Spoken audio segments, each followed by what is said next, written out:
राधा माधव कुंज बिहारी राधा माधव कुंज बिहारी जय गोपी जन वल्लभ गिरिवरधारी जय गोपी जन वल्लभ गिरिवरधारी जय गोपी जन वल्लभ गिरिवरधारी जय गोपी जन वल्लभ गिरिवरधारी यशोदानंदन व्रज जनरंजन यशोदानंदन व्रज जनरंजन यशोदानंदन व्रज जनरंजन यशोदानंदन व्रज जनरंजन यमुना तेरा वनचारी यमुना तेरा वनचारी यमुना तेरा वनचारी यमुना तेरा वनचारी जय राधा माधव कुंज बिहारी जय राधा माधव कुंज बिहारी जय राधा माधव कुंज बिहारी जय राधा माधव कुंज बिहारी जय श्री कृष्ण चैतन्य प्रभु नित्यानंद श्री अद्वैत गदाधर शिवासादि गौर भक्तवृंद जय श्री कृष्ण चैतन्य प्रभु नित्यानंद श्री अद्वैत गदाधर शिवासादि गौर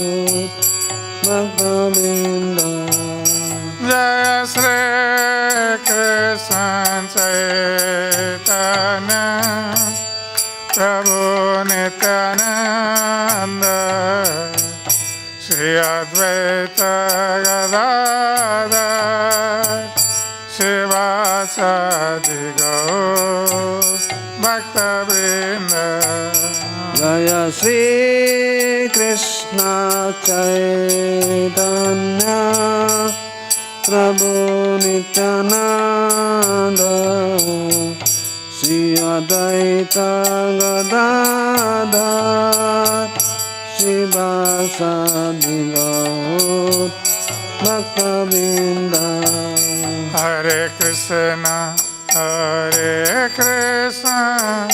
कृष्ण कृष्ण हरे हरे हरे राम राम राम हरे हरे हरे कृष्ण कृष्ण कृष्ण हरे हरे हरे राम राम राम हरे हरे हरे कृष्ण कृष्ण कृष्ण हरे हरे हरे राम राम राम हरे हरे हरे कृष्ण कृष्ण कृष्ण हरे हरे हरे राम राम राम राम हरे Hare Krishna, Hare Krishna, Krishna Krishna, Hare Hare, Hare Rama, Hare Rama, Rama Rama, Hare Hare. Hare Krishna, Hare Krishna, Krishna Krishna, Hare Hare, Hare Rama, Hare Rama, Rama Rama, Hare Hare. Hare Krishna, Krishna Krishna, Hare Hare, Hare Rama, Rama Rama, Hare Hare. Hare Krishna, Krishna Krishna, Hare Hare, Hare Rama, Rama Rama, Hare Hare. Hare Krishna, Krishna Krishna, Hare Hare, Hare Rama, Rama Rama, Hare Hare. Hare Krishna, Krishna Krishna, Hare Hare, Hare Rama, Rama Rama, Hare Hare. Hare Krishna, Krishna Krishna, Hare Hare, Hare Rama, Rama Rama, Hare Hare. Hare Krishna, Krishna Krishna, Hare Hare, Hare Rama, Rama Rama, Hare Hare. Hare Krishna, Krishna Krishna, Hare Hare, Hare Rama, Rama Rama, Hare Hare. Hare Krishna, Krishna Krishna, Hare Hare, Hare Rama, Rama Rama, Hare Hare. Jaya Krishna Balaram, Krishna Balaram, Krishna Balaram, Jaya Krishna Balaram. Jaya Krishna Balaram, Krishna Balaram, Krishna Balaram, Jaya Krishna Balaram. Jaya Radha Samasundar, Radha Samasundar Radhe. Jaya Radha Samasundar, Radha Samasundar Radhe. Jaya Gauranitai, Gauranitai, Gauranitai, Jaya Gauranitai. Jaya Gauranitai, Gauranitai, Gauranitai, Jaya Gauranitai. Nitai Gaura Haribo, Haribo, Haribo, Haribo. Jai Gaura Hari Bol, Hari Bol, Hari Bol, Gaura Hari Bol. Jaya Jaya Prabhupada, Prabhupada, Prabhupada, Prabhupada. Jaya Jaya Prabhupada, Prabhupada, Prabhupada, Srila Prabhupada. जय विष्णुपाद परमहंस परिव्राजकाचार्य अष्टोत्तर सदा श्री श्रीमदेशी भक्ति वेदांत स्वामी श्रील प्रभुपाद के जय स्कंद संस्थापकाचार्य श्रील प्रभुपाद के जय विष्णुपाद परमहंस परिव्राजकाचार्य अष्टोत्तर सदा श्री श्रीमद् भक्ति सिद्धांत सरस्वती ठाकुर महाराज श्रील प्रभुपाद की जय, अनंत कोटि वैष्णव वृंद की जय, नमाचार्य श्री हरिदास ठाकुर की प्रेम से कहो श्री कृष्ण चैतन्य प्रभु नित्यानंद श्री अद्वैत गदाधर शिवासादि गौर भक्त वृंद की जय, श्री श्री राधा कृष्ण गप गोपीनाथ श्याम कुंड राधा कुंड गिरिवर्धन की जय, श्री वृंदावन मथुरा धाम की जय, श्री मायापुर नवद्वीप धाम की जय, श्री जगन्नाथपुरी धाम की जय, गंगा देवी जमुना देवी की जय, भक्ति देवी की जय, श्रीमती तुलसी महारानी की जय, श्री हरिनाम संकीर्तन की जय, Srila Prabhupada transgender book distribution की जय, श्री श्री गौरनिताय की जय, श्री श्री कृष्ण बलराम की जय, श्री श्री राधा श्याम सुंदर ललिता विशाख देवी की जय, श्री श्री जगन्नाथ बलदेव सुभद्रा महारानी की जय, समवेत भक्त वृंद की निताय गौर प्रेमानंदे हरि हरि बोल।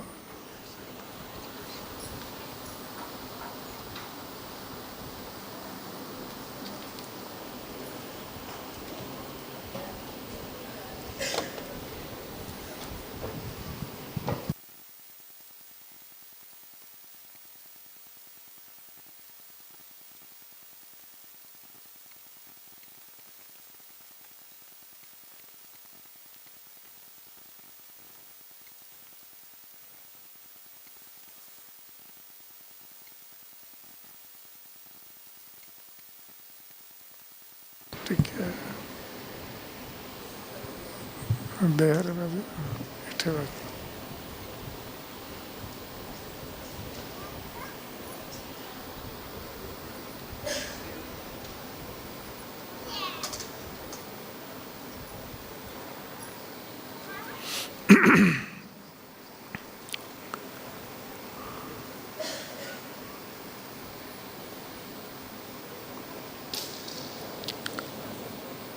ओम अज्ञानतिमिरन्धस्य ज्ञानाञ्जनशलाकया चक्षुरुन्मिलितं येन तस्मै श्रीगुरवे नमः। श्रीचैतन्यमनोभीष्टं स्थापितं येन भूतले स्वयं रूप कदा मह्यं ददाति स्वपदान्तिकम्। वन्देऽहं श्रीगुरो श्रीयुतपदकमलं श्रीगुरुन् वैष्णवंश श्रीरूपं सग्रजातं सगणरघुनाथ नितं तं सजीवं साद्वैतं सावधूतं परिजनसहितं कृष्णं चैतन्यदेवं श्रीराधाकृष्णपादान् सगणललिता श्रीविशाखान्वितं च। हे कृष्ण करुणा सिन्धो दीनबन्धो जगत्पते गोपेश गोपिकान्त राधाकान्त नमस्तुते। तप्तकाञ्चन गौराङ्गी राधे वृन्दावनेश्वरी वृषभानुसुते देवी प्रणमामि हरिप्रिये। वंशाकल्पतरुभ्यश्च कृपासिन्धुभ्येव च पतितानां पावनेभ्यो वैष्णवेभ्यो नमो नमः। नमो महावदन्नाय कृष्णप्रेमप्रदायते कृष्णाय कृष्णचैतन्य नाम्ने गौरतिसे नमः। जय श्री कृष्ण चैतन्य प्रभु नित्यानंद श्री अद्वैत गदाधर श्रीवासादि गौरभक्तवृंद। हरे कृष्ण कृष्ण कृष्ण हरे हरे, हरे राम राम राम हरे हरे। हरे कृष्ण कृष्ण कृष्ण हरे हरे, हरे राम राम राम हरे हरे। हरे कृष्ण कृष्ण कृष्ण हरे हरे, हरे राम राम राम हरे हरे।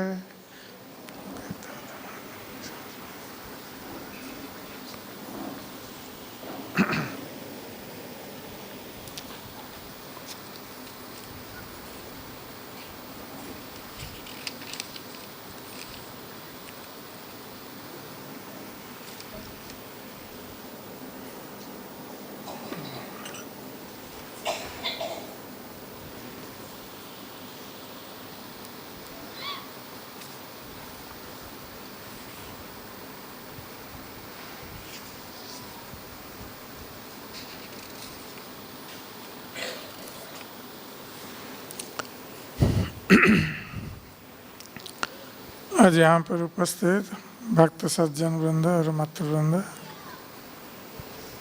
हम कल चर्चा कर रहे थे किस प्रकार श्री गोपाल भट्ट गोस्वामी को आज्ञा देकर महाप्रभु श्रीरंगम छोड़कर दक्षिण भारत भ्रमण में चले गए और श्री गोपाल भट्ट गोस्वामी अपने माता पिता की सेवा में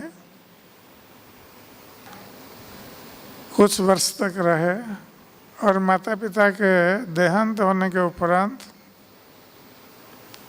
वो वृंदावन की ओर चल पड़े, क्योंकि श्री चैतन्य महाप्रभु से भेंट होने के पश्चात और श्री चैतन्य महाप्रभु का आदेश प्राप्त होने के पश्चात श्री गोपाल भट्ट गोस्वामी वृंदावन आने के लिए व्याकुल थे। और क्योंकि चैतन्य महाप्रभु ने उन्हें आदेश दिया था कि पिता माता के देहांत के बाद ही वो आ सकेंगे वृंदावन, इसलिए माता पिता के देहांत के पश्चात उन्होंने गृह त्याग दिया। उससे पहले उनके पितृव्य श्री प्रबोधानंद सरस्वती तो ये भी गृह त्याग कर चुके थे। जब चैतन्य महाप्रभु चले गए उनके घर से, उसके पश्चात प्रबोधानंद सरस्वती ने भी गृह त्याग दिया था, वे भी वृंदावन आ गए थे। तो वृंदावन में श्री प्रबोधानंद सरस्वती उस समय निवास कर रहे थे और श्री रूप गोस्वामी सनातन गोस्वामी भी निवास कर रहे थे। तो जब गोपाल भट्ट गोस्वामी घर से निकले तो उनको बाह्य जगत के संबंध में कोई अनुभव नहीं था, क्योंकि वे घर पर ही पिता माता की सेवा करते थे और चैतन्य महाप्रभु की सेवा उन्होंने की थी। इसलिए एकमात्र उनका ध्यान था कि कैसे शीघ्रातिशीघ्र अतिशीघ्र वो वृंदावन में पहुंचेंगे। तो वृंदावन धाम में प्रवेश करने के लिए वो व्याकुल थे। इसलिए जब वो रास्ते में आ रहे थे, क्योंकि दक्षिण भारत से वृंदावन बहुत दूर है, तो वो भगवान का नाम स्मरण करते हुए कीर्तन करते हुए वो रास्ते में आ रहे थे और कभी कभी भाव विह्वल होकर रास्ते में गिर पड़ते थे। पुनः मूर्छित अवस्था से चेतना प्राप्त होने के बाद फिर उठकर दौड़ते थे वृंदावन की ओर, और वो चाहते थे कि कितना शीघ्र वो वृंदावन में पहुंचे, क्योंकि इस दिन की वो प्रतीक्षा कर रहे थे। और कभी कभी उनका खान पान का ध्यान भी नहीं रहता था, रास्ते में कहाँ खाएं कहाँ रहें इसका ध्यान नहीं रहता था। कभी कुछ रास्ते में मिला तो खाया, नहीं तो ऐसे उपवास रहे। कभी पेड़ के नीचे विश्राम किया। इस प्रकार वो आ रहे थे वृंदावन। तो कृष्ण प्रेम में इतने विह्वल होते थे भगवान का नाम कीर्तन करते हुए कि जब जंगल में होकर आते थे तो जंगल में जंगली जानवरों को देखकर वो भयभीत नहीं होते थे। उनके प्रति उनका ध्यान ही नहीं था, जंगली जानवरों के प्रति। और क्योंकि वो कृष्ण प्रेम में उन्मत्त थे तो जंगली जानवर अपने आप उनको रास्ता दे देते थे जंगल में।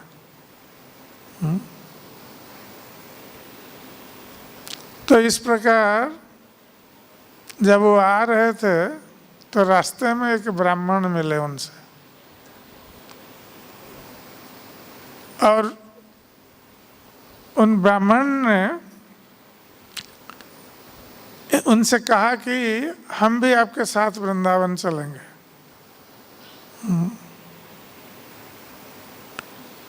और वो गोपाल भट्ट गोस्वामी के साथ हो लिए और उनकी सेवा करने लगे। वो ब्राह्मण गोपाल भट्ट गोस्वामी की सेवा करने लगे। जिस प्रकार उनके स्नान के लिए जल लाना या भोजन प्रस्तुत करना रास्ते में, और हर तरह की उनकी सुविधा जो जिसका ध्यान गोपाल भट्ट गोस्वामी स्वयं नहीं देते थे। तो ये ब्राह्मण उनकी इस प्रकार, कभी वो अचेत अवस्था में पढ़ते थे और कभी सचेत अवस्था में थे, दोनों अवस्था में उनकी सेवा करते थे। तो इस प्रकार गोपाल भट्ट गोस्वामी बहुत आश्चर्यचकित हुए कि इस ब्राह्मण के साथ हमारा कोई परिचय नहीं है, वो रास्ते में हमें मिले और इतनी निष्ठा के साथ वो हमारी सेवा कर रहे हैं। तो वो बहुत आश्चर्यचकित हुए और बहुत प्रसन्न थे उस ब्राह्मण के ऊपर। तो इस प्रकार जब वो आ रहे थे वृंदावन तो ये कृष्ण प्रेम में विह्वल होकर एक बार वो मूर्छित होकर रास्ते में पड़ गए, गिर गए। तो उस समय उस मूर्छित अवस्था में, अर्धचेतन अवस्था में, वो देखते हैं कि वही ब्राह्मण ये श्यामल वर्ण धारण किए हैं, पीत वस्त्र धारण किए हैं और मस्तक में मोर मुकुट है।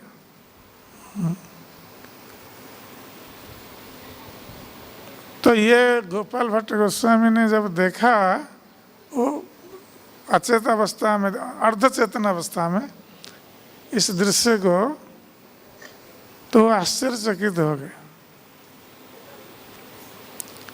और उस ब्राह्मण ने गोपाल भट्ट गोस्वामी से कहा कि अब तुम मेरे धाम में आ गए हो। गोपाल भट्ट गोस्वामी को पता नहीं था कि वो वृंदावन पहुँचे नहीं पहुँचे, क्योंकि उन्होंने कभी देखा नहीं था वृंदावन। तो उनकी चेतना लौट आई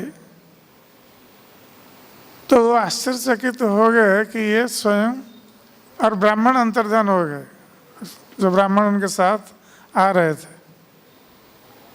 तो वो स्थिर निश्चित हो गए कि ये स्वयं भगवान कृष्ण हमारी सेवा के लिए आए थे, क्योंकि रास्ते में हमारा खाने पीने का कोई ठिकाना नहीं था और मार्ग प्रदर्शन करना भी, क्योंकि उनको वृंदावन का मार्ग भी पता नहीं था, इसलिए कभी भाव विह्वल होकर कीर्तन करते हुए यदि वो रास्ता भटक जाते थे, गोपाल भट्ट गोस्वामी ये ब्राह्मण उनको सही रास्ते में लाते थे।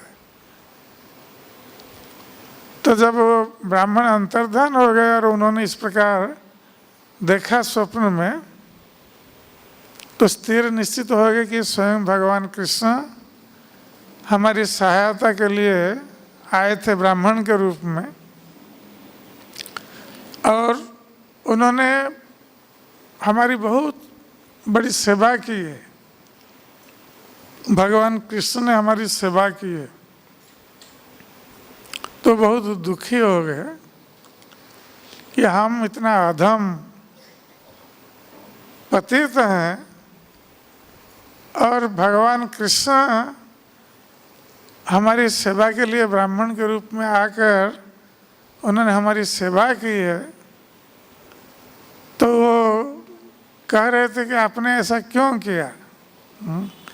हम ऐसे अधम पतित जन्म के लिए आपने इतना कष्ट क्यों उठाया? और कृष्ण से कह रहे थे और रो रहे थे। तो उस समय रोते रोते पुनः वो अचेतन हो गए। तो पुनः वो सुनते हैं उस अवस्था में, जैसे आकाशवाणी हुई। तो भगवान कृष्ण कहते हैं कि गोपाल भट्ट, मैं अपने भक्तों के प्रेम से नियंत्रित हूँ। जो भक्त मेरे लिए अपना सर्वस्व त्याग करके मेरी शरण में आता है और नित्य निरंतर मेरा ध्यान करता रहता है, मेरा स्मरण करता रहता है, मैं उस भक्त का स्वयं पालन पोषण करता हूँ। और उस भक्त की सेवा, जिस प्रकार मेरा भक्त मेरी सेवा के लिए अपने जीवन को उत्सर्ग कर देता है, तो ऐसे भक्तों की सेवा के लिए मैं भी व्याकुल रहता हूँ। और उस भक्त की सेवा में मैं आनंद प्राप्त करता हूँ। तो जब हम देखते हैं कि भगवान श्री कृष्ण ने कैसे कैसे भक्तों की सेवा की है। कुरुक्षेत्र की युद्ध भूमि पर भगवान ने अपने प्रिय भक्त अर्जुन की सेवा के लिए उनके रथ के सारथी बने।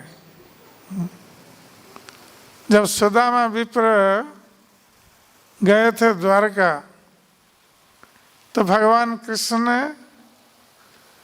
उनको रुक्मिणी देवी, लक्ष्मी देवी के पलंग पर बिठाया, स्वयं अपने हाथ से उनके चरण धोए, उनकी आरती उतारी। तो इसमें भगवान आनंद को प्राप्त होता है भक्तों की सेवा में। तो उसी प्रकार अब गोपाल भट्ट गोस्वामी अपना गृह त्याग करके, परिवार को त्याग करके भगवान कृष्ण की शरण में आ रहे हैं, वृंदावन में आए हैं, और अपनी सुख सुविधाओं का ध्यान उन्होंने नहीं रखा, खाने पीने का ध्यान नहीं रखा। तो इस प्रकार जब वृंदावन आए हैं तो उनकी सहायता करना, उनकी सेवा करने के लिए भगवान आगे आए। तो इस प्रकार गोपाल भट्ट गोस्वामी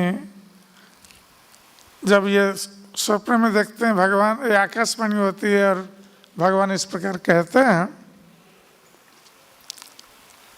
तो फिर वो देखते हैं कि वो यमुना के तट पर बैठे हैं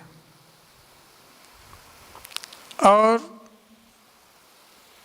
मोर नृत्य कर रहे हैं, बहुत सारे वृक्ष लताएं फल और पुष्प से शोभित हैं, सुंदर वायु प्रवाहित हो रही है। तो वृंदावन को प्राप्त होकर श्री गोपाल भट्ट गोस्वामी आनंद में विह्वल हो गए और आनंद में विह्वल होकर वो भगवान का नाम कीर्तन करते हुए वो पुनः मूर्छित हो गए। थोड़े समय के पश्चात जब उनकी चेतना लौट आई तो श्री गोपाल भट्ट गोस्वामी को आदेश था चैतन्य महाप्रभु का कि वृंदावन में आकर श्री रूप और सनातन गोस्वामी से मिलने के लिए चैतन्य महाप्रभु ने कहा था कि तुम जब वृंदावन जाओगे तो उस समय रूप और सनातन से मिलना और उनके साथ मिलकर तुम्हें आनंद का प्राप्त होगा। तो गोपाल भट्ट गोस्वामी रूप और सनातन गोस्वामी से मिलने से पहले वो गए श्री प्रबंध सरस्वती गोस्वामी से मिलने के लिए, और क्योंकि उनको पता था कि श्री प्रबंध सरस्वती उनके पितृव्य वृंदावन चले आए थे, तो जाकर उनके चरणों में प्रणाम किया। तो श्री प्रबंध सरस्वती बहुत प्रसन्न हुए गोपाल भट्ट को देखकर वृंदावन में, और उनको आदर सत्कार के साथ लेकर वो रूप गोस्वामी और श्री सनातन गोस्वामी के पास गए। और जब श्री सनातन गोस्वामी और रूप गोस्वामी के पास गए और श्री प्रबंध सरस्वती ने गोपाल भट्ट का परिचय दिया श्री रूप और सनातन गोस्वामी को, तो ये दोनों परम प्रसन्न हुए उनको प्राप्त होकर, क्योंकि महाप्रभु ने रूप और सनातन गोस्वामी से कहा था कि ये गोपाल भट्ट आएगा दक्षिण से और तुम दोनों उनको अपने भ्राता के समान देखना, अपने भ्राता के समान उनके साथ व्यवहार करना और उनके सुख सुविधाओं का ध्यान रखना। तो इसलिए श्री रूप गोस्वामी और सनातन गोस्वामी बहुत प्रसन्न होकर उन दोनों ने गोपाल भट्ट गोस्वामी को आलिंगन किया और उसके पश्चात गोपाल भट्ट गोस्वामी आने के पश्चात श्री रूप गोस्वामी और सनातन गोस्वामी ने एक व्यक्ति को जगन्नाथपुरी भेजा, क्योंकि चैतन्य महाप्रभु ने कहा था उनसे कि जब गोपाल भट्ट आएगा ये समाचार मुझे प्रदान करना।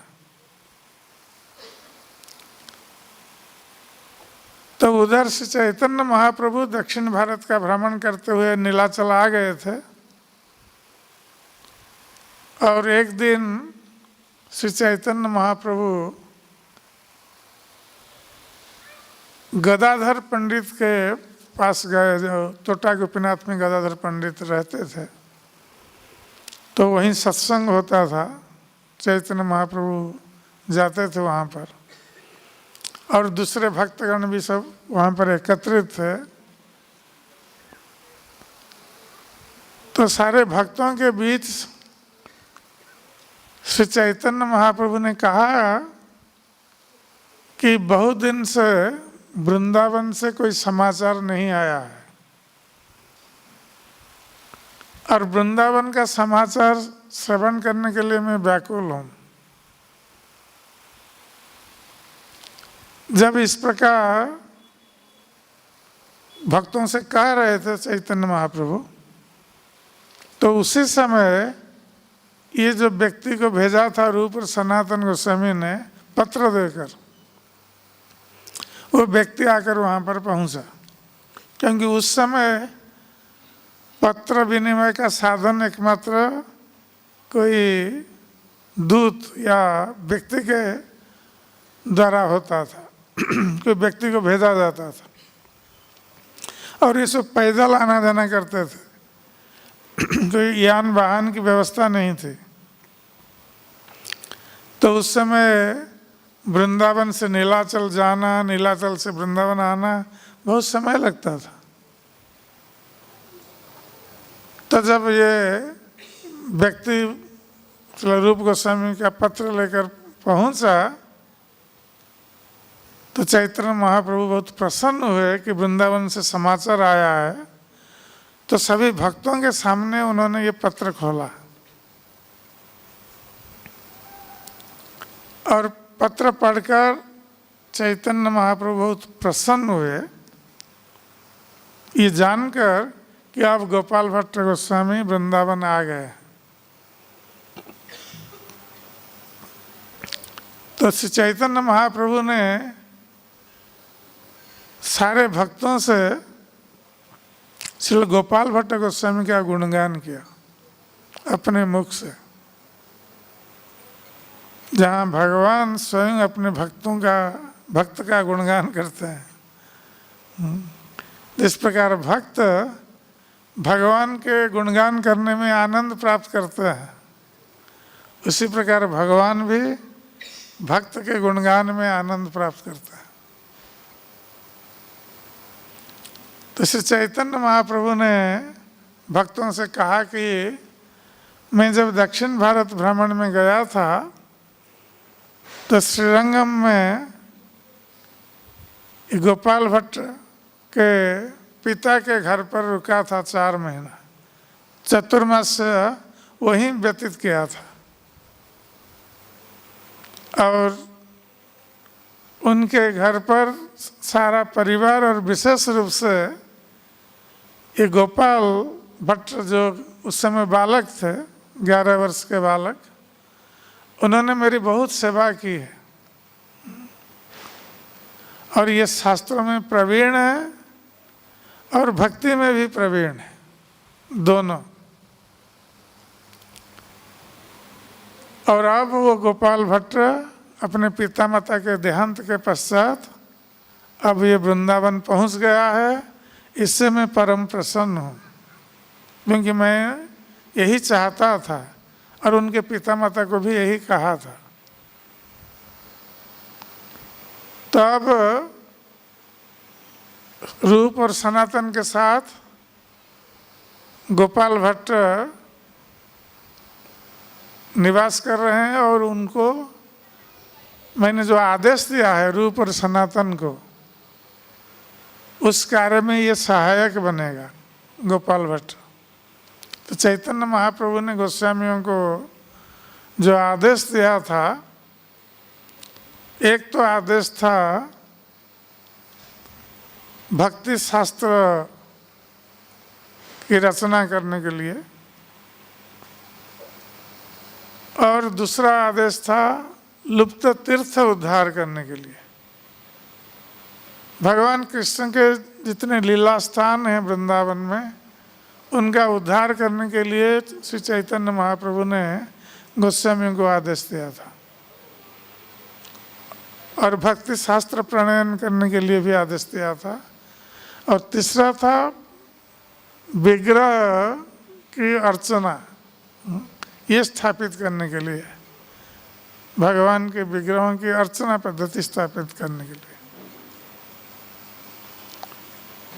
तो जितने सब प्राचीन विग्रह, उनका पुनरुद्धार किया था इन गोस्वामियों ने और उनकी अर्चना की व्यवस्था की थी। क्योंकि भगवान कृष्ण के पोते वज्रनाभ ने ये वृंदावन के जो मूल विग्रह थे, वज्रनाभ ने उनकी स्थापना की थी। गोविंद, मदन मोहन, ये सब विग्रहों की स्थापना उन्होंने की थी, किंतु वो कालक्रम में लुप्त हो गए थे। तो इसलिए रूप गोस्वामी, सनातन गोस्वामी ने इन विग्रहों की स्थापना की थी। और गोपीनाथ विग्रह जो प्रकट हुए थे बंसी वट पर, तो मधु पंडित ने उनकी सेवा पूजा प्रारंभ की। तो इस प्रकार गोस्वामीगण विग्रहों की स्थापना करके उनकी सेवा पूजा की व्यवस्था की, और उसके साथ साथ वो भक्ति शास्त्र का प्रणयन भी कर रहे थे और लुप्त तीर्थों का उद्धार भी कर रहे थे। तो श्री चैतन्य महाप्रभु ने गोपाल भट्ट गोस्वामी से कहा था कि गोपाल भट्ट गोस्वामी चैतन्य महाप्रभु के प्रति बहुत आसक्त थे। तो उन्होंने कहा था कि तुम्हें 12 शालग्राम शिला मिलेंगे,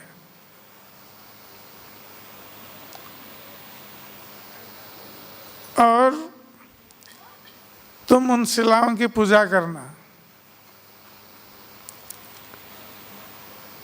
तो ये गोपाल भट्ट गोस्वामी जब वृंदावन में आए, जिस प्रकार अन्य गोस्वामीगण सब वृक्ष के नीचे रहते थे,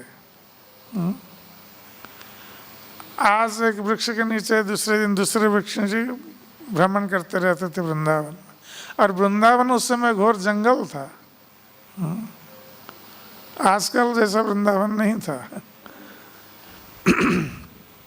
तो गोपाल भट्ट गोस्वामी भी उसी प्रकार रहने लगे वृंदावन में।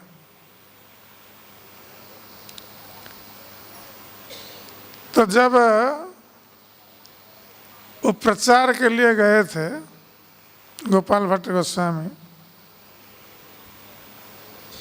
तो एक बार वो गए थे हरिद्वार के पास सहारनपुर है, और वहाँ देववन, जिसका प्राचीन नाम देववन, उस ग्राम में गए थे। वो प्रचार के लिए गए थे। तो वहाँ पर जब पहुँचे, संध्या के समय भीषण वर्षा हुई। तो भीषण वर्षा होने के कारण वो एक ब्राह्मण के घर पर उन्होंने रात में विश्राम किया। तो वो ब्राह्मण का नाम माधव प्रसाद शर्मा था। तो उन्होंने गोपाल भट्ट गोस्वामी की सेवा की,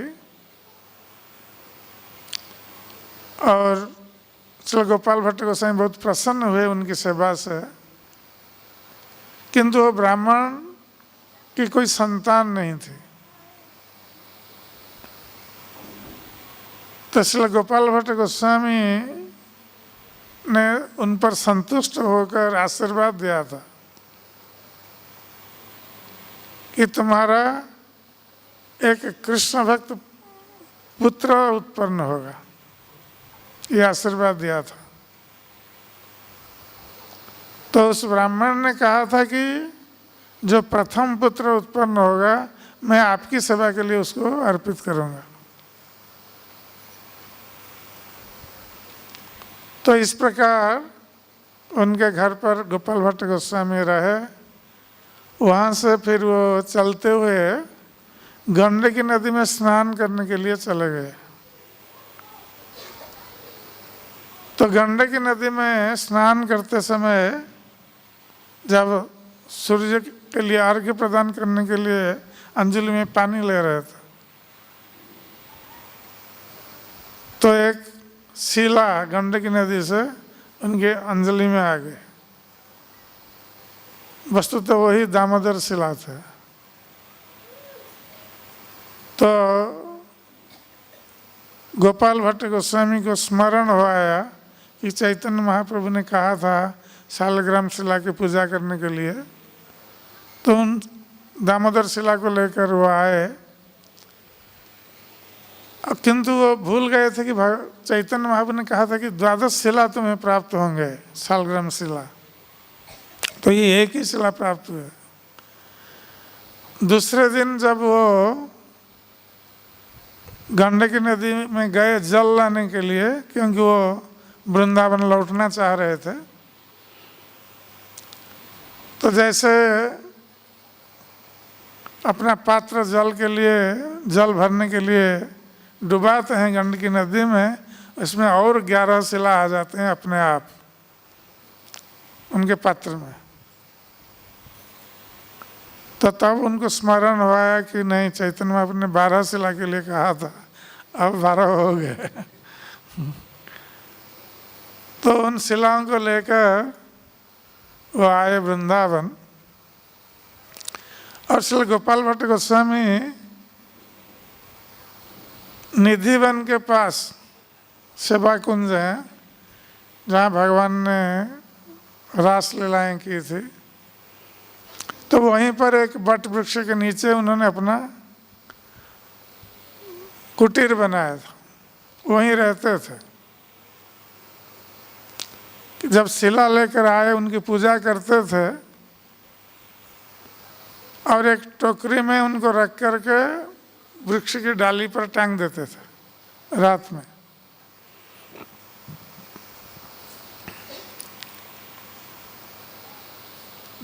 तो ये उनकी सेवा पूजा की व्यवस्था थी। और जब वो शालिग्राम शिला की पूजा करते थे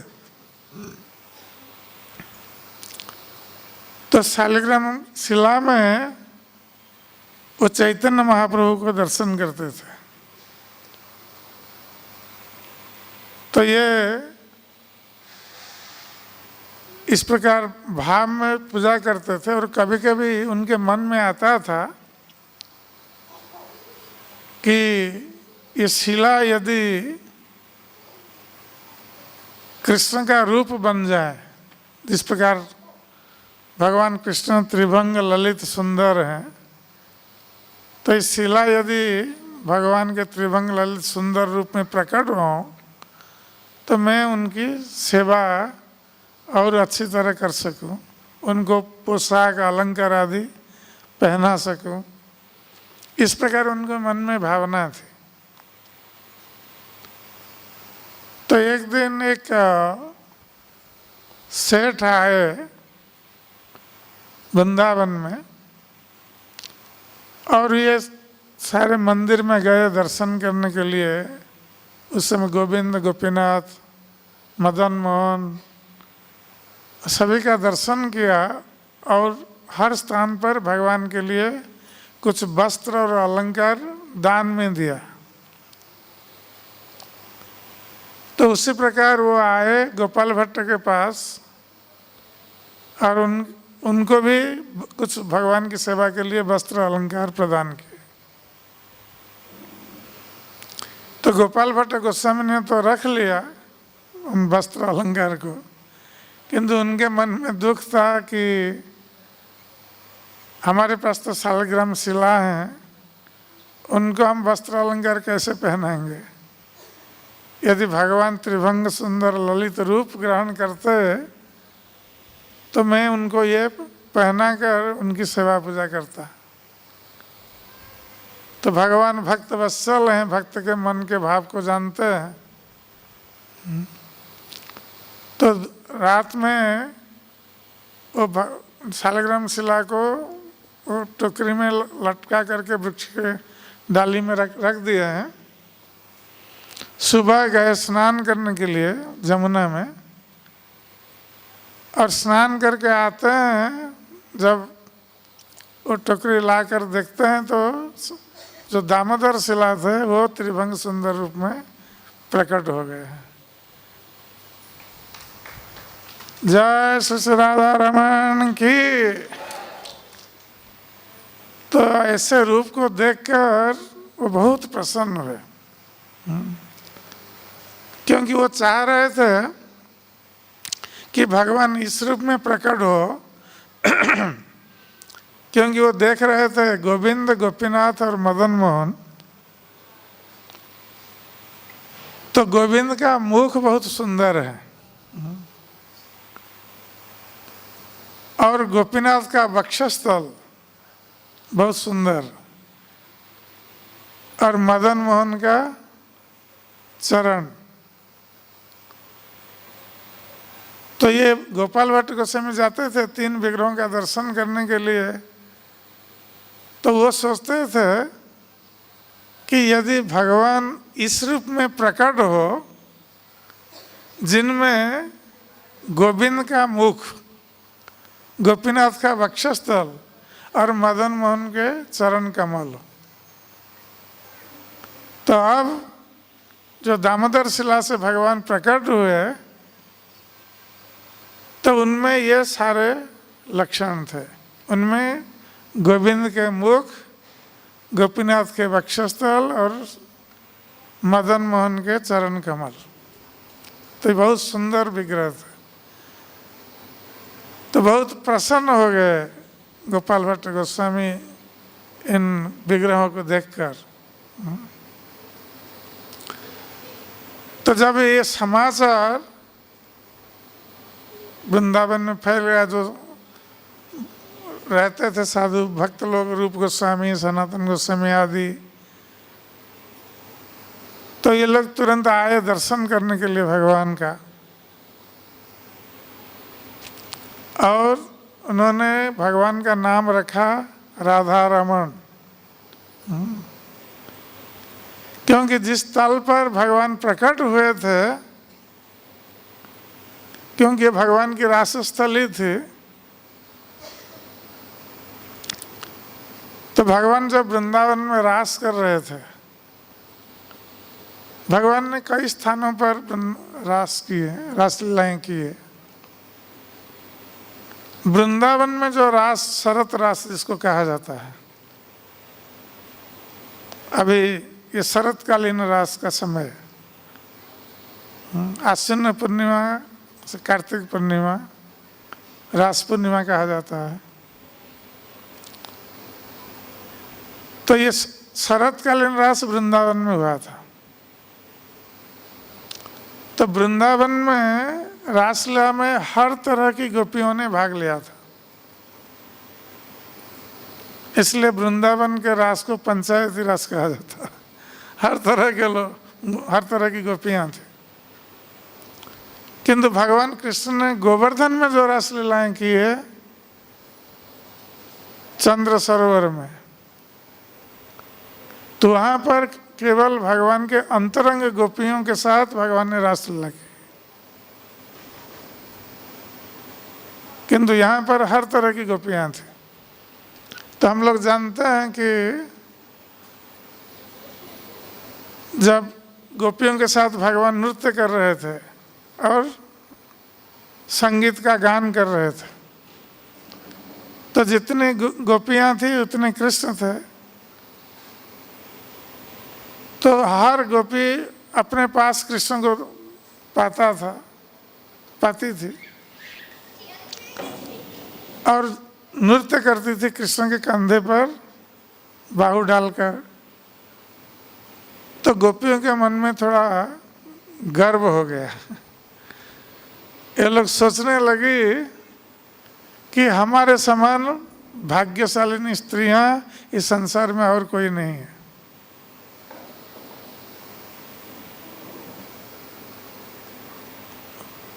तो भगवान श्री कृष्ण भक्त के गर्व को सहन नहीं कर पाते, क्योंकि भक्त का गर्व जो है उसकी भक्ति में बाधा है।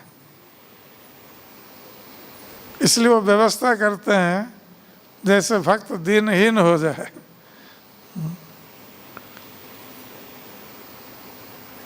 तो तुरंत भगवान रासलीला से अंतर्धान हो गए। किंतु जब अंतर्धान हुए, केवल राधा रानी को साथ लेकर गए, बाकी गोपियों को त्याग करके। क्योंकि उससे पहले राधा रानी चली गई थी रासलीला त्याग करके।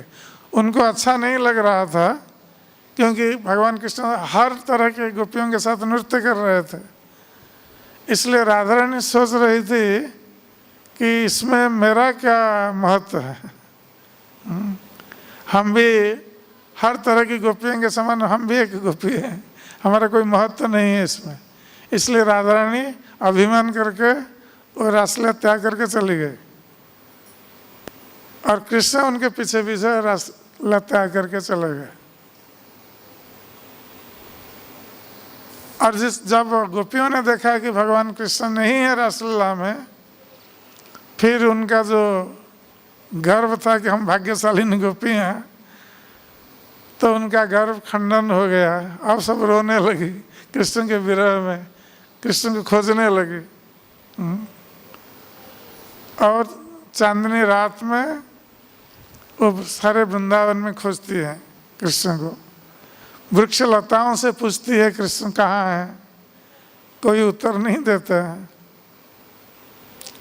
तो इस प्रकार खोजती हुई जब वो वृंदावन में चारों ओर भ्रमण करती है, तो देखती है कृष्ण का चरण चिन्ह बालू पर कृष्ण का चरण चिन्ह पड़ा हुआ है। तो किसी गोपी ने देखा तो उनका कि ये कृष्ण का चरण चिन्ह तो इसी रास्ते में गए हैं। फिर कि कुछ दूर जाने के बाद देखते हैं कोई स्त्री का चरण चिन्ह है कृष्ण के चरण चिन्ह के साथ। तो गोपियाँ सोचती है कि कोई भाग्यशालिनी गोपी के साथ कृष्ण गए हैं इसी रास्ते पर।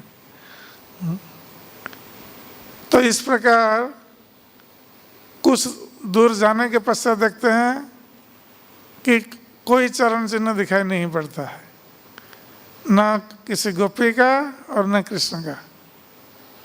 और देखते हैं कि राधा रानी वहाँ अकेले रो रही है कृष्ण के विरह में, क्योंकि जब राधा रानी को साथ लेकर कृष्ण जा रहे थे, राधा रानी को भी थोड़ा गर्व हुआ कि कृष्ण ने सभी को छोड़ करके मेरे साथ अकेले आए हैं। और वो भी थक चुकी थी। तो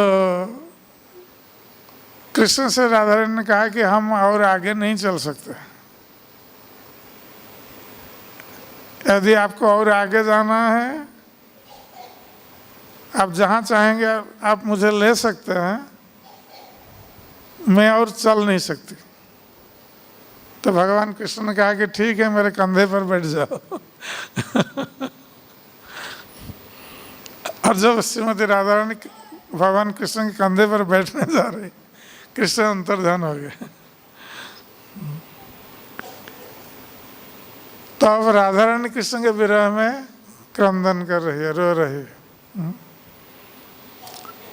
तो वहाँ पर श्रीमती राधा रानी ने कृष्ण को रमण के रूप में संबोधित किया था। तो उस स्थान पर हे नाथ रमण पृष्ठ,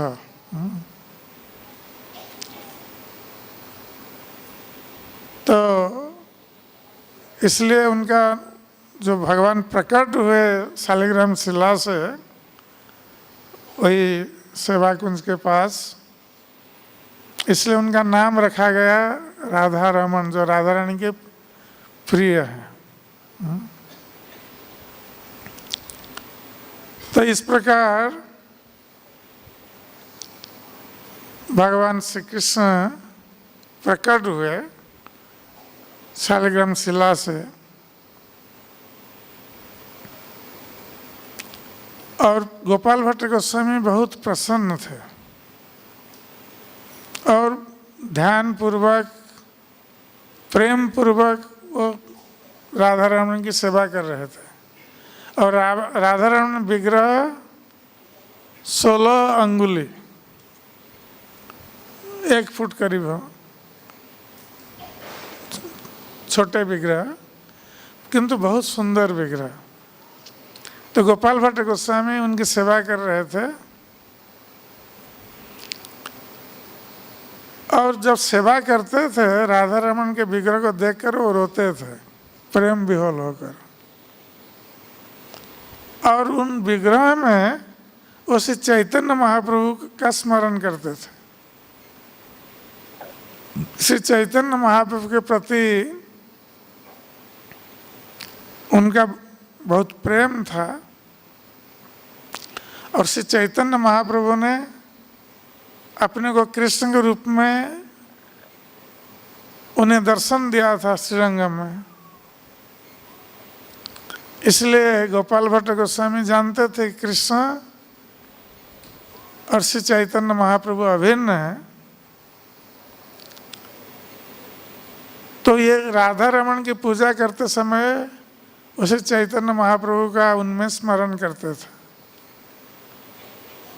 और क्योंकि चैतन्य महाप्रभु श्री कृष्ण चैतन्य राधा कृष्ण नोहे आन, तो ये राधा कृष्ण के मिलित रूप है। इसलिए राधा रमन के विग्रह के साथ राधा रानी की मूर्ति नहीं है वहाँ, केवल संकेत के रूप में एक मुकुट रखा गया है वहाँ, राधा रानी के प्रतीक के रूप में। तो राधा रमन कभी चैतन्य महाप्रभु के रूप में भी दर्शन देते थे गोपाल भट्ट गोस्वामी को। तो उनके भाव के अनुरूप वो इस प्रकार दर्शन देते थे। तो इस प्रकार गोपाल भट्ट गोस्वामी राधा रमन की सेवा में परम आनंद का अनुभव करते थे। तो कुछ काल के पश्चात श्रीनिवास आचार्य वो आए वृंदावन। तो उस समय रूप गोस्वामी और सनातन गोस्वामी ने किसी को दीक्षा नहीं दी।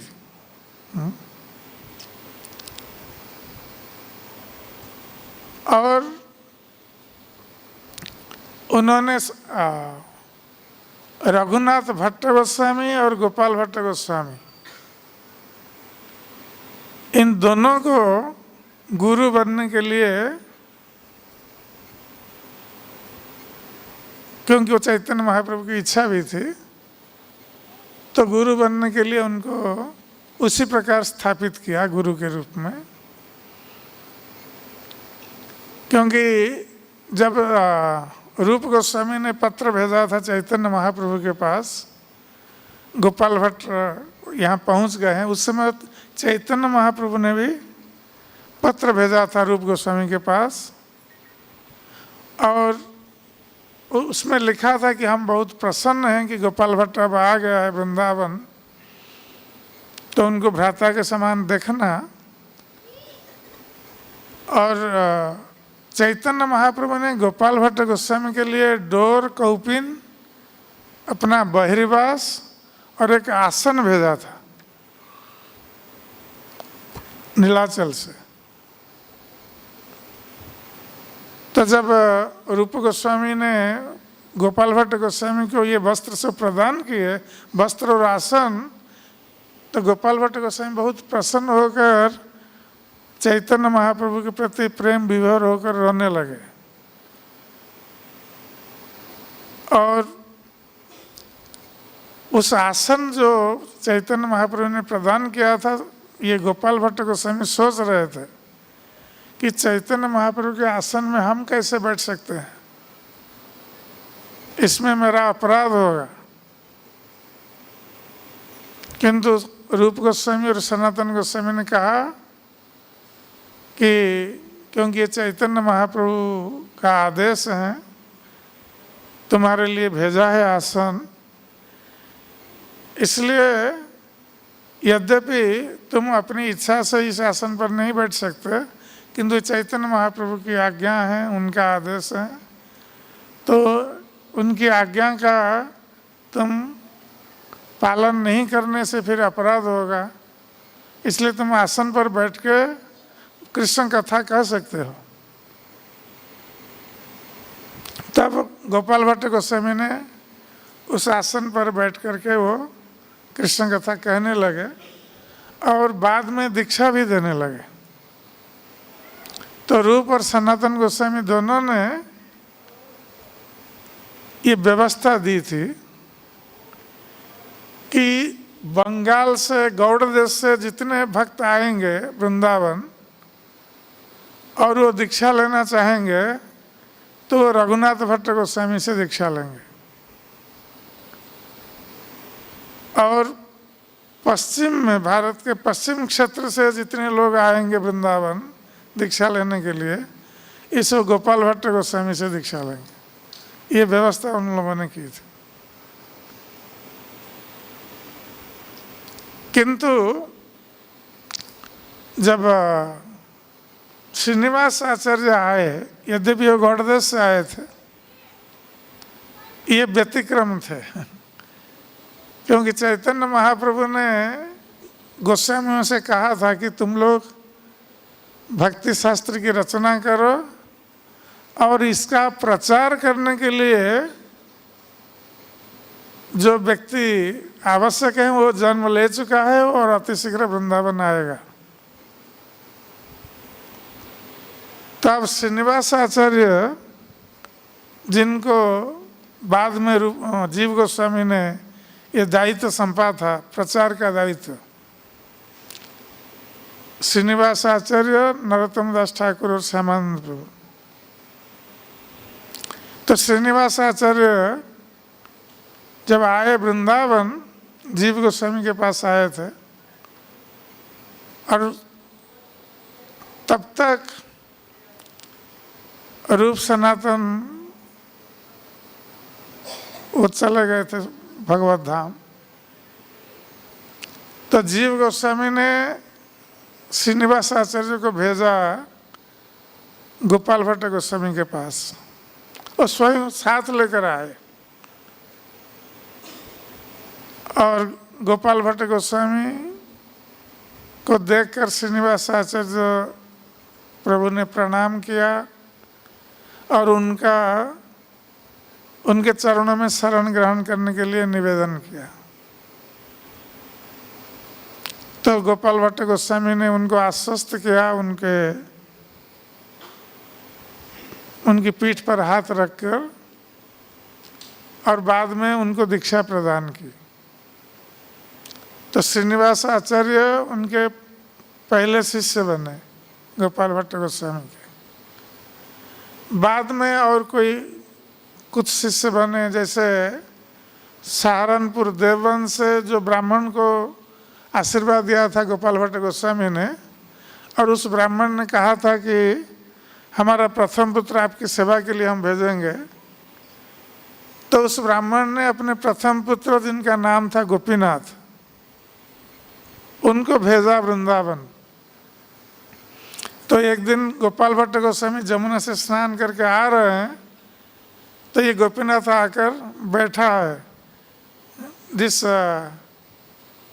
पेड़ के पास जहाँ कुटीर हैं गोपाल भट्ट गोस्वामी का, उसके द्वार पर बैठा है। तो गोपाल भट्ट गोस्वामी ने पूछा कि तुम कौन हो, कहाँ से आए हो? तो उन्होंने कहा कि मैं देवबंद से आया हूँ, मेरे पिताजी ने आपके पास मुझे भेजा है आपकी सेवा के लिए। तब गोपाल भट्ट गोस्वामी पहचान गए उसको, फिर उनको राधा रमन की सेवा में नियुक्त किया। तो वो गोपीनाथ पुजारी के नाम से जाने जाते हैं।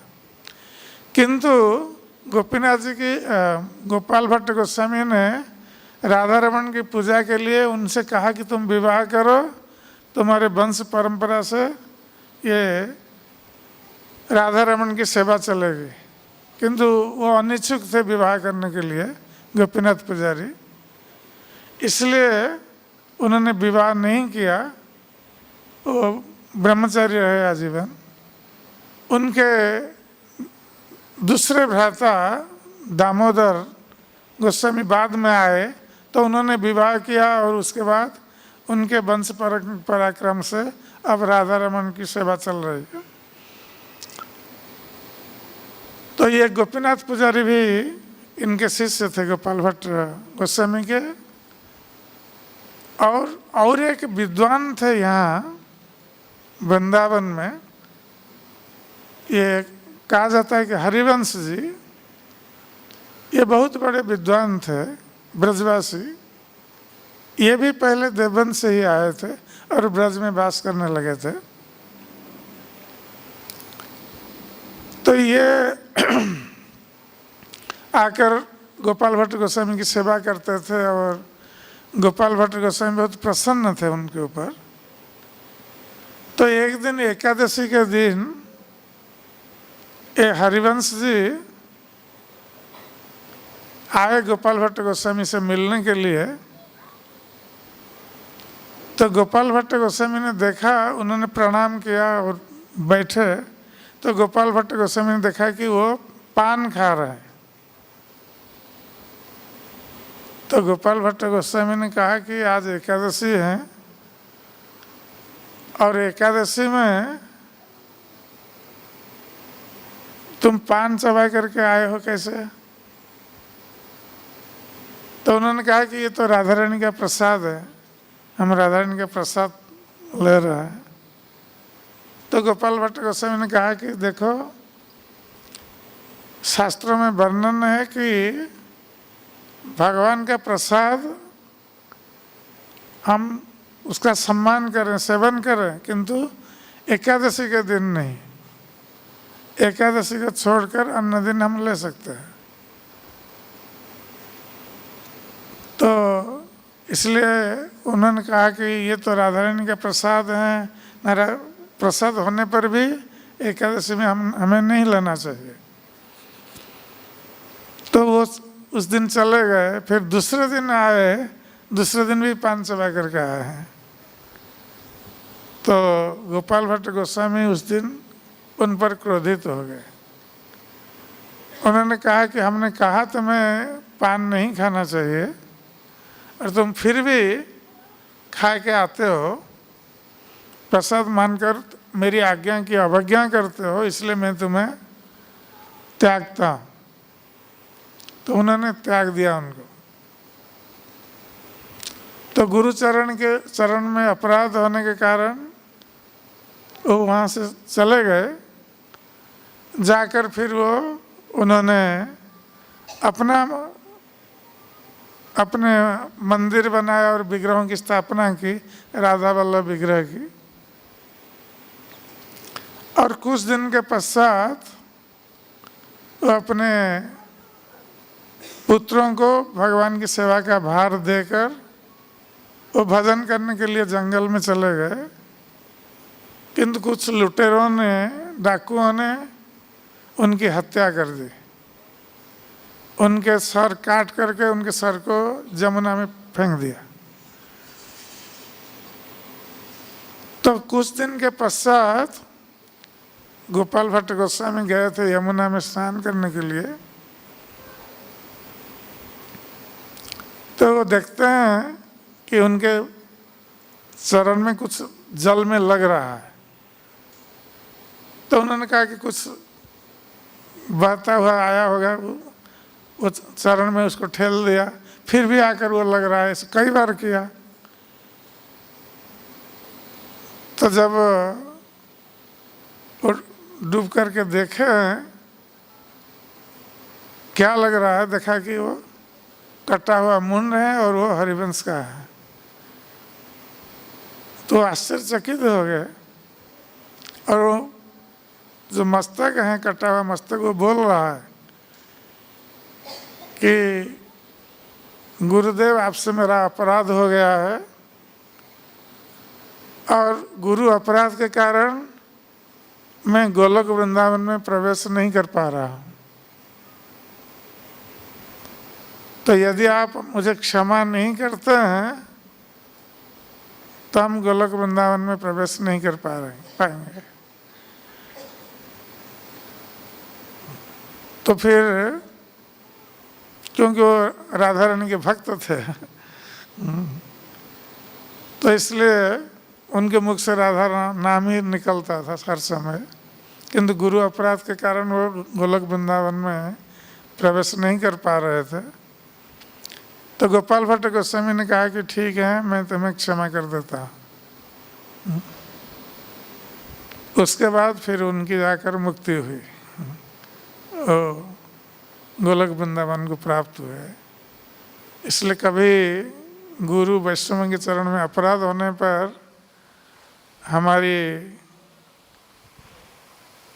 जो गति है, भगवत धाम जाने का जो मार्ग है, अवरुद्ध हो जाता है। जब तक वो जिनके चरण में अपराध हुआ है वो हमें क्षमा नहीं करते।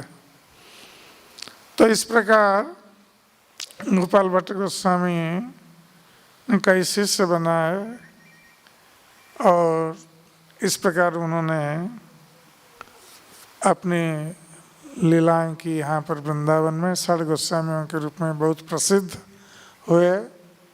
और उन्होंने कई शास्त्रों की रचना की जिनमें ये प्रसिद्ध हैं जो 60 संदर्भ हैं। तो वस्तुतः 60 संदर्भ की रचना पहले गोपाल भट्ट गोस्वामी ने की थी, किंतु वो सब अव्यवस्थित रूप में था, जबकि जीव गोस्वामी ने उनको व्यवस्थित रूप दिया और 60 संदर्भ के कारिका उन्होंने रचना की। उसके बाद स्मृति, वैष्णव स्मृति ग्रंथ में संस्कार दीपिका, सत्क्रिया सार दीपिका, ये 2 ग्रंथ उन्होंने लिखा है। उसके बाद कृष्ण कर्णामृत की टीका भी उन्होंने लिखी है। तो ये सब ग्रंथ जो हैं उनके द्वारा रचित हैं, जो वैष्णव ग्रंथ और विशेष रूप से जो स्मृति ग्रंथ हैं। और हरिभक्ति विलास, हरिभक्ति विलास को इन्होंने पहले लिखा था गोपाल भट्ट गोस्वामी ने, बाद में सनातन गोस्वामी ने उसको विस्तार पूर्वक उसका संशोधन और विस्तार पूर्वक लिखकर उस पर टीका भी लिखी। किंतु हरिभक्ति विलास के में रचयिता के नाम में गोपाल भट्ट गोस्वामी का नाम दिया। तो इस प्रकार श्री गोपाल भट्ट गोस्वामी की गौड़ीय वैष्णव साहित्य में जो देन है, ये अतुलनीय देन है, क्योंकि चैतन्य महाप्रभु के परम कृपा पात्र थे और चैतन्य महाप्रभु की इच्छा के अनुसार उन्होंने वैष्णव स्मृति शास्त्रों की रचना की और इसके प्रचार के लिए उन्होंने